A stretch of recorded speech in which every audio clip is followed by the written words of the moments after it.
The flight from Zurich landed just after dawn, the cabin lights brightening as if the aircraft itself were urging everyone back into reality. I closed my notebook, slid it into my bag, and finally allowed myself a slow breath. 31 days abroad. 31 days of negotiations, inspections, and smiling through exhaustion. My name is Alina Brooks. At least, that's the name the world knows. To shareholders and journalists, I am the quiet majority owner of Meridian Health Network, inheritor of my father's sprawling hospital empire. To my husband, Daniel Reeves, I am supposed to be the woman behind the curtain, the supportive wife who lets him sit in the chief executive's chair while I smooth the gears from the shadows. This trip should have been his responsibility, but Daniel was brilliant at speeches, fundraising dinners, and flattering donors. Contracts, audits, and technical equipment, those always found their way back to me. A black sedan carried me across the bridge into the city. Instead of going home, I gave the driver a different address. Meridian Central Hospital, I said. I hadn't warned anyone of my arrival. After a month away, I wanted to see the truth before it was polished for my benefit. The hospital rose from the skyline like a sheet of glass and steel, reflecting the pale morning sun. My father's life's work. I asked to be dropped at the main entrance instead of the executive wing and rolled my own suitcase inside. The lobby was alive with its usual symphony. Intercom chimes, murmured prayers, hurried footsteps, the faint scent of disinfectant. I paused near the information desk, pretending to check messages while quietly observing. That was when I noticed the circle forming near the central corridor. A man in scrubs knelt on the marble floor, hands locked, counting out compressions with steady precision. Dr. Marcus Lynn, head of emergency medicine and one of the finest physicians in the city. I recognized him instantly. Sweat darkened his collar as he worked over an unconscious patient. "Clear the area. I need glucose now," he ordered calmly.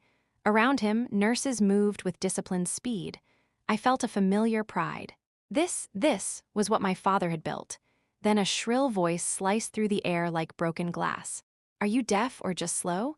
I told you shade, not sunlight." Heads turned.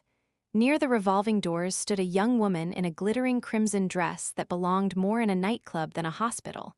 Her badge swung crookedly from her chest. Intern R. Collins.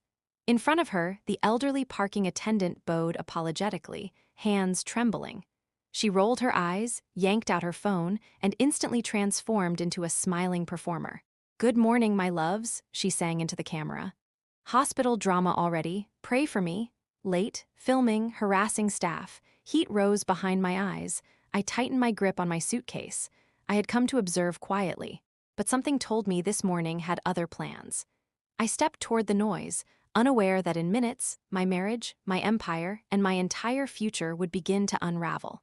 I approached slowly, keeping my expression neutral, the way my father taught me when entering a boardroom already on edge. The young intern, no, influencer, by the way she held her phone, had already attracted a small audience.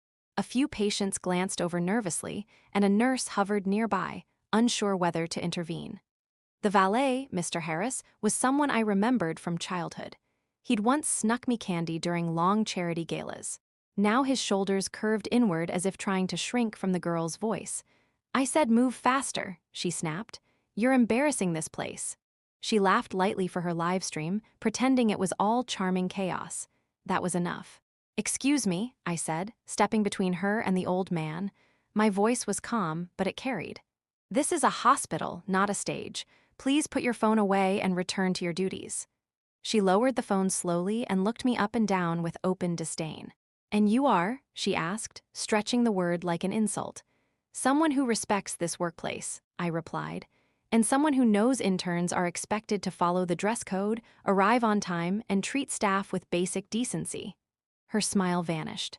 "Oh great," she scoffed to the camera. "Another bitter lady playing supervisor. News flash, grandma, I work directly for the CEO. You don't." A few people gasped softly. My pulse stayed steady. "I don't care who you claim to work for," I said. "Right now, you're violating hospital policy and disturbing patients." She snorted, turning her phone back toward her face. "Guys, look, some random woman thinks she can lecture me. Don't worry, Daniel will deal with this." Daniel? My husband's name landed like a shard of ice in my chest. Before I could process it, she spun abruptly, her elbow accidentally striking the iced coffee in her hand. The cup tipped.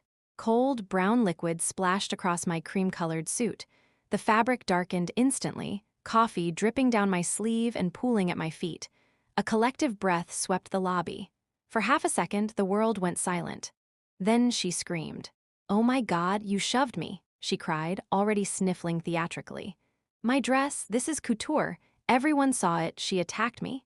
Phones rose like periscopes. I stood frozen, staring at the stains spreading across a suit my father had bought me years ago. Inside me, something very old and very patient snapped.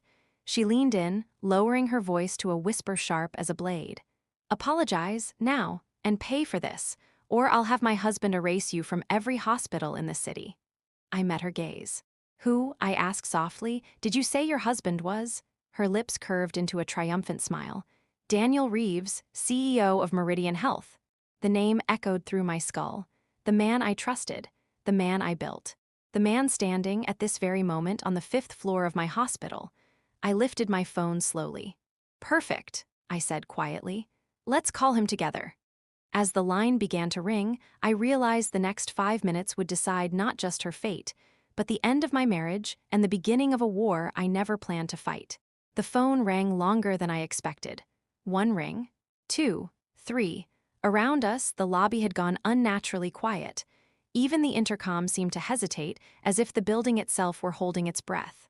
The intern, Renee, according to her badge, watched my screen with smug anticipation, already convinced she had won.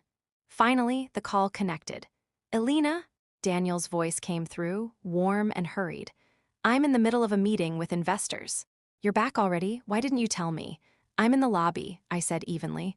"Right now." There was a pause. "In the lobby," he repeated. "What's wrong?" Before I could answer, Renee leaned in and called sweetly toward the phone, "Hi, honey." The color drained from my face. Daniel went silent. For one long, dangerous second, no one spoke. Then he said, too quickly, "Who was that?" I switched to speaker. "Your wife," I replied calmly, "standing in coffee. Courtesy of your intern." A ripple of murmurs ran through the crowd. On the other end, I heard the scrape of a chair, hurried footsteps, the muffled chaos of a conference room abruptly abandoned. "Elena, listen," Daniel said, panic bleeding through his practiced tone. "This is a misunderstanding. I'll come down right now. Please don't make a scene." Renee's smile wavered. "You have 5 minutes," I said. "Come explain why your wife just assaulted me and threatened hospital staff." I ended the call. The silence afterward was deafening. Renee's confidence cracked just slightly. You're lying," she said, though her voice had lost its edge. "He calls me his wife. He promised." I studied her carefully now, not with anger, but with something colder. "Then we'll let him say it himself," I replied. Behind us, Dr. Marcus had finished stabilizing the patient and risen to his feet. He took in the scene at once, the coffee stain, the phones, the trembling intern. "Is everything all right here?" he asked quietly. "No," I said, "but it will be." Renee tried to laugh. "Relax, doctor. My husband owns this place." Marcus's eyebrow lifted. "Does he?" The whispers grew louder. 5 minutes felt like an hour. Renee began pacing, refreshing her live-stream comments with shaking hands. The audience had turned curious, then suspicious. "Who is that woman? Why does the intern look scared now? This feels bigger than coffee," the elevator chimed. Every head snapped toward the executive lift. The doors slid open. Daniel Reeves stumbled out, tie loosened, face pale, eyes darting like a trapped animal. The moment he saw me, he froze. Renee ran to him, clinging to his arm. "Tell them, baby. Tell them I'm your wife." He looked at her, then at me, and in that instant, I watched 10 years of marriage collapse in his eyes. When Daniel opened his mouth to speak, I realized the truth I'd hear next would destroy more than reputations. It would rewrite every memory I thought I owned. Daniel stood there, breathing too fast, his once perfect hair disheveled, his polished confidence leaking away with every second of silence. Renee clung to his arm, eyes shining with desperate hope. "Tell them," she urged. "Tell them I'm your wife. Tell them she's lying." The lobby felt like a courtroom. Patients, nurses, visitors, everyone had stopped pretending not to watch. Daniel swallowed. "Elena," he began hoarsely. I said nothing. I simply folded my arms and waited. His gaze flicked toward the crowd, The phones, the security cameras mounted in every corner. Reality pressed in from all sides. I don't know this woman, he blurted suddenly, yanking his arm free. The words hit like thunder. Renee staggered back as if struck. What? She whispered. She's unstable, Daniel said quickly, gesturing at her.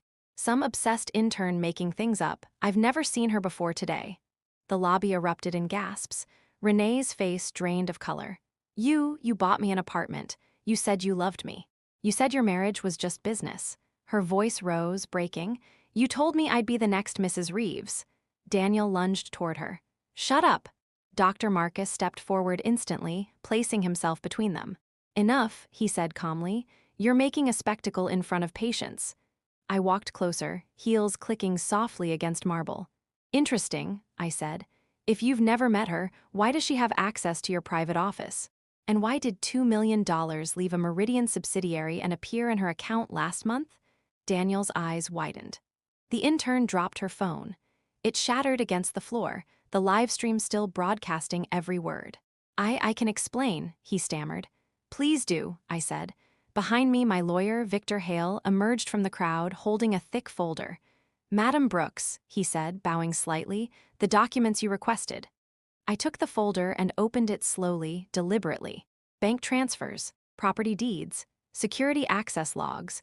One by one, I let the papers slip from my hands, scattering at Daniel's feet. Renee collapsed onto the floor, sobbing. Daniel sank to his knees without realizing it. Alina, please, he begged, grabbing my sleeve. It meant nothing. I was weak. I'll fix this, I swear. I stepped back, freeing myself from his grasp. Fix what? I asked softly. The affair, the stolen funds, or the years you spent pretending to be a man worthy of this hospital?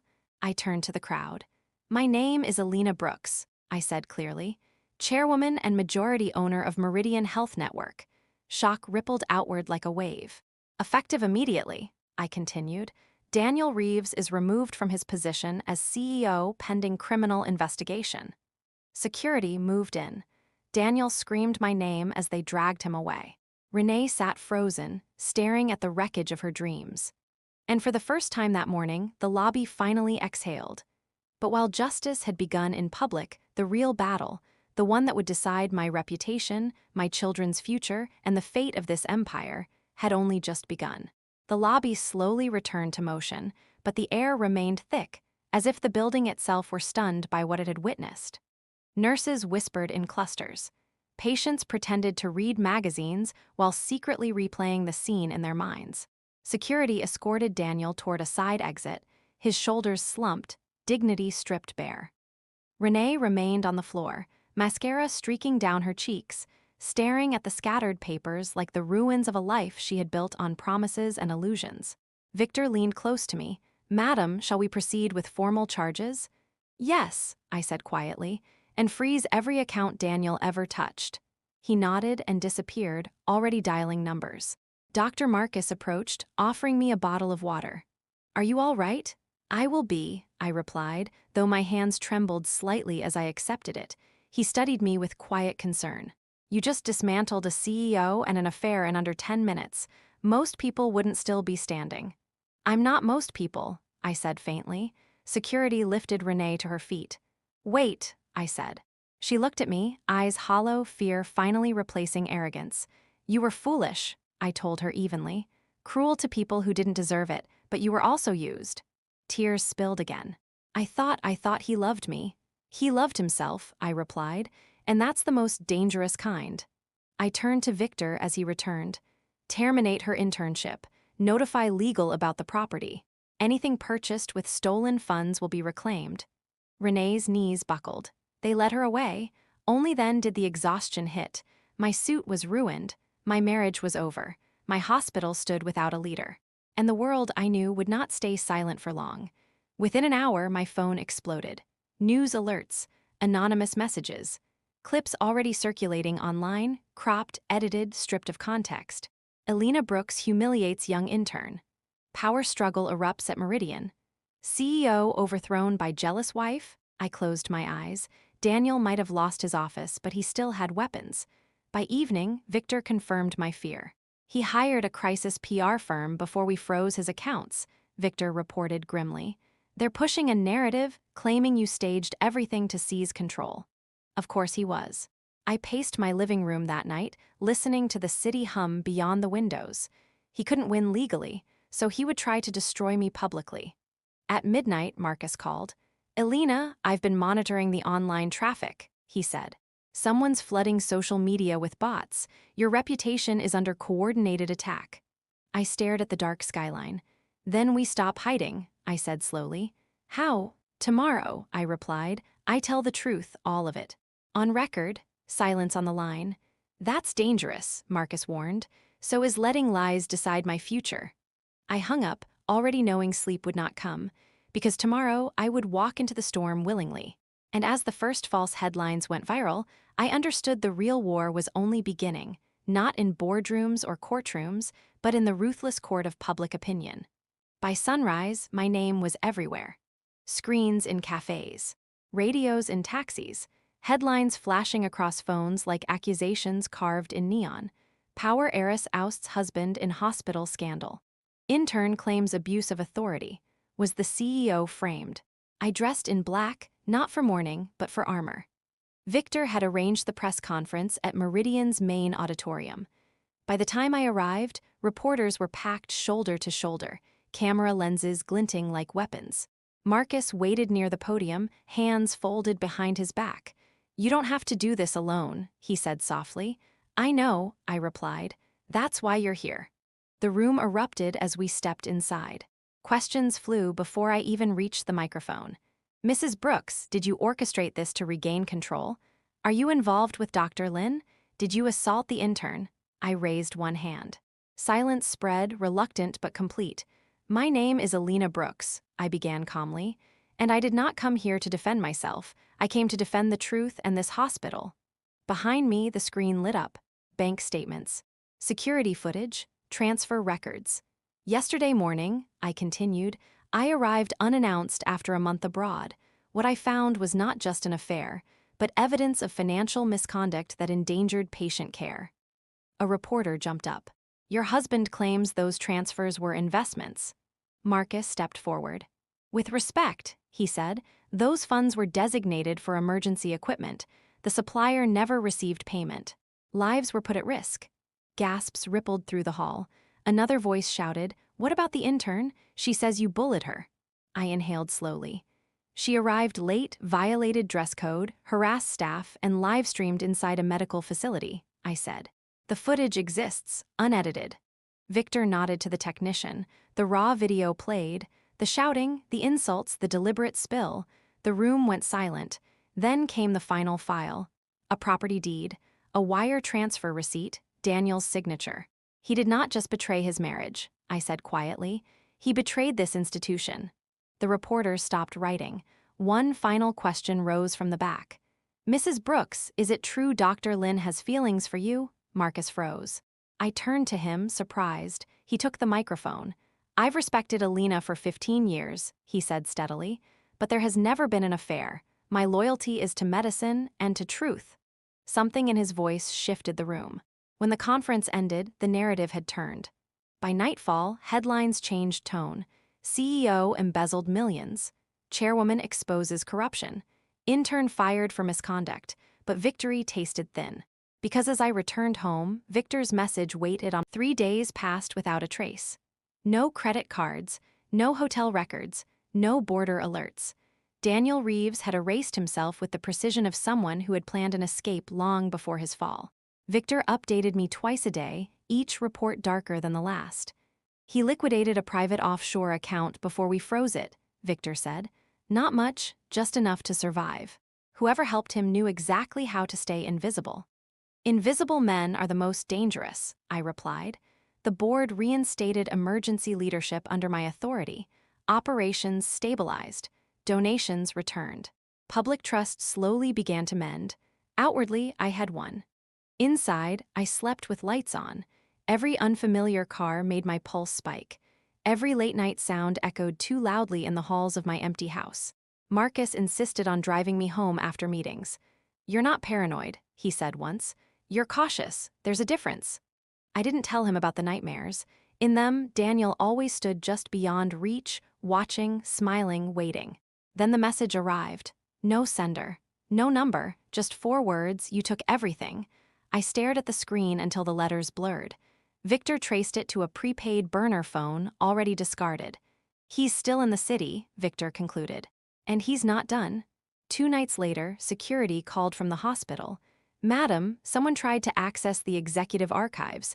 They used Daniel's old biometric credentials." My heart dropped. He wasn't after money. He was after leverage. We found nothing missing, yet. But that attempt told me something crucial. Daniel wasn't running. He was hunting. The next morning, Marcus walked into my office with an envelope retrieved from security. "It was left at the reception desk for you," he said quietly. Inside lay a single photograph. My children, leaving school, taken from across the street. I didn't scream. I didn't cry. I went very still. "He crossed a line," I said. "Yes," Marcus agreed. "And now we stop protecting him." That afternoon, we activated a quiet operation. Private investigators, cyberforensics, financial trackers, every shell company, every former accomplice, every shadow he had ever used. Within 48 hours, a pattern emerged. Daniel was circling one place.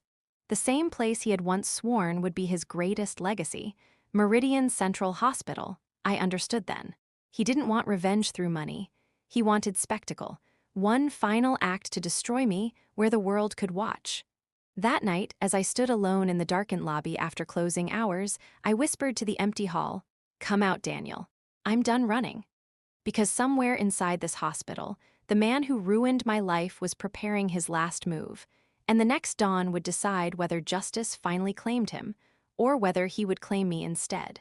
The hospital after midnight is a different world. Corridors echo longer. Lights hum louder. Every reflection in the glass feels like a watcher. I stood alone near the executive wing, security positioned discreetly at every exit, investigators monitoring cameras from a mobile command van outside. Officially, the building was closed for maintenance. Unofficially, it was bait. Minutes stretched. Then, at 2:17 a.m., the alarm chimed softly in my earpiece. Unauthorized access, sublevel archives. I didn't hesitate. I took the service elevator down. The doors opened onto rows of locked cabinets, financial records, donor contracts, board archives, a place only insiders ever entered. And there he was. Daniel stood with his back to me, jacket discarded, sleeves rolled, a flash drive already in hand. "Looking for something?" I asked quietly. He froze. Slowly, he turned. The man before me barely resembled the husband I once loved. Eyes sunken, beard untrimmed, suit wrinkled like he'd slept in it for days. "You always did like dramatic entrances," he said bitterly. "What are you stealing now?" I asked. "Insurance," he replied. "Against prison." He laughed hollowly. "You took my career, my reputation, my future. I'm just evening the scales." "You destroyed yourself," I said. "I only stopped covering it up." Silence pulsed between us. Then his gaze shifted, toward the exit, toward the invisible security. "You think you won," he murmured. "But scandals never end. One rumor, one leak, and your empire collapses." I stepped closer. "You forgot one thing, Daniel," I said. "This hospital was built on my father's name, on my work, not yours." He moved, too fast, but security moved faster. Arms seized him from behind. The flash drive fell, skittering across the floor. Daniel didn't fight. He simply sagged. As they cuffed him, he looked at me one last time. "I loved you," he whispered. I met his gaze steadily. "You loved power," I replied. "I was just convenient." They led him away. At dawn, the city woke to breaking news. Disgraced former CEO arrested inside hospital. Evidence of blackmail and data theft uncovered. Sentencing expected within weeks. The nightmare ended quietly. Months later, Meridian thrived again. New leadership, new safeguards, new trust. And beside me, through every rebuild, stood Marcus, steady, patient, unasking. One evening, as we walked through the hospital gardens, he finally spoke what had lived between us for years. "You don't have to face storms alone anymore," he said. I looked at the man who had protected my legacy, my children, and my heart. For the first time since everything shattered, I allowed myself to believe in peace. We walked forward hand in hand, not toward revenge, not toward regret, but toward a future built on truth. And yet, As the sun set behind Meridian's glass towers, I knew one thing for certain: power always attracts shadows, and somewhere, someday, another storm would rise.